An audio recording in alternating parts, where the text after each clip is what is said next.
पुजाऱ्याचें मन। एक पुजारी एका गांवांत रावतालो। तो दर दिसा देवाची पुजा करतालो।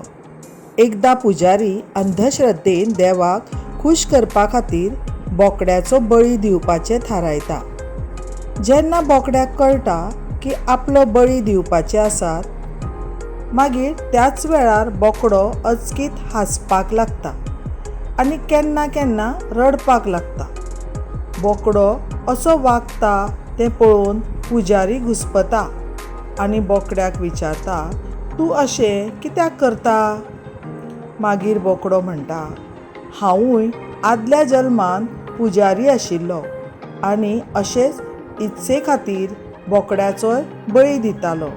त्या पापाक लागून म्हाका जाय त्या जल्मांत बोकड्याचें रूप घेवन म्हज्या पातकाचें मोल फारीक करचें पडलें। आयज हांव पातकांतल्यान मुक्त जावपाचो आसा म्हणून हांव हांसतां। आतां तुमी हांवें केल्ले तशें करपाचे आसात। तुमकांय म्हजे सारके जायते जल्म अशेंच भोगचे पडटले।